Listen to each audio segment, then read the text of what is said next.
इधर असम विधानसभा चुनाव के लिए वोटिंग खत्म हो गई कल ही, लेकिन सियासत आज भी जारी है। सीएम हेमंत बिस्व शर्मा की पत्नी पर लगे आरोपों के खिलाफ कांग्रेस के स्पोक्स पर्सन पवन खेड़ा पर दर्ज एफआईआर के आधार पर उनकी तलाश हो रही है।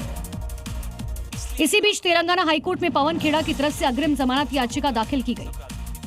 ऐसे में उम्मीद जताई जा रही पवन खेड़ा की हैदराबाद में अपने घर में मौजूदगी है। इस दौरान पवन खेड़ा ने वीडियो जारी कर खुद को राहुल गांधी का सिपाही बताया। वहीं इस दौरान बीजेपी ने राहुल गांधी और कांग्रेस पार्टी पर निशाना साधा। वहीं सियासी जमीन पर एक बार फिर कांग्रेस अपने ही बनाए जाल में फंस चुकी है।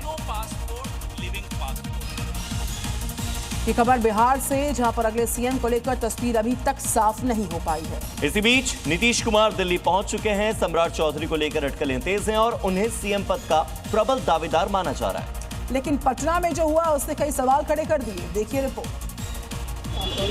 अब इन दो तस्वीरों को जरा गौर से देखिए। पटना में बीजेपी दफ्तर के बाहर सम्राट चौधरी के समर्थन में पोस्टर लगा है, जिसे थोड़ी देर बाद वहां तैनात सुरक्षाकर्मी ने हटा दिया।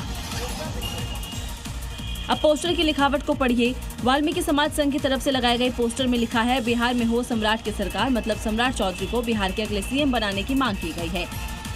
नीतीश कुमार और सम्राट चौधरी दिल्ली में है। नीतीश कुमार के बाद अगला सीएम कौन होगा, इस पर तस्वीर साफ नहीं है। अगले कुछ दिनों में दिल्ली में मैराथन बैठकें होनी हैं। इस बीच बीजेपी नहीं चाहती है कि किसी पोस्टर या बयान का बखेड़ा बने। शायद यही कारण है कि पोस्टर को पार्टी दफ्तर के बाहर से तुरंत हटा लिया गया। बंगाल विधानसभा चुनाव में बाबरी मस्जिद का मुद्दा लगातार छाया हुआ है। वो बाबरी मस्जिद जो हुमायूं कबीर बनाने जा रहा है। हुमायूं कबीर को चुनौती देते हुए बीजेपी उम्मीदवार राकेश सिंह ने देश में एक और बाबरी नहीं बनने देने की बात कह दी है।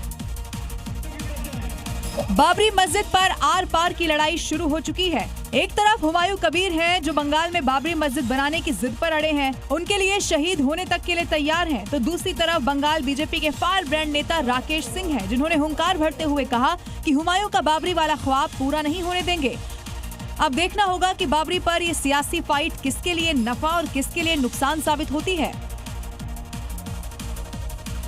तो पश्चिम बंगाल की राजनीति में जब जब चुनाव का बिगुल बजा, तब तब उत्तर प्रदेश की सियासत की धमक कोलकाता से लेकर सिलीगुड़ी तक सुनाई दी। 2026 के विधानसभा चुनाव में एक बार फिर से यूपी के धुरंधर का बंगाल में इंतजार हो रहा है। वो धुरंधर है सीएम योगी, जिनकी फैन बंगाल की जनता भी है। बंगाल की जनता चाहती है कि यूपी की तरह बंगाल में कानून के साथ खिलवाड़ करने वालों पर बुलडोजर कार्रवाई हो। बुलडोजर बाबा की डिमांड हर सीट से है। हम बस सही समय का इंतजार कर रहे हैं।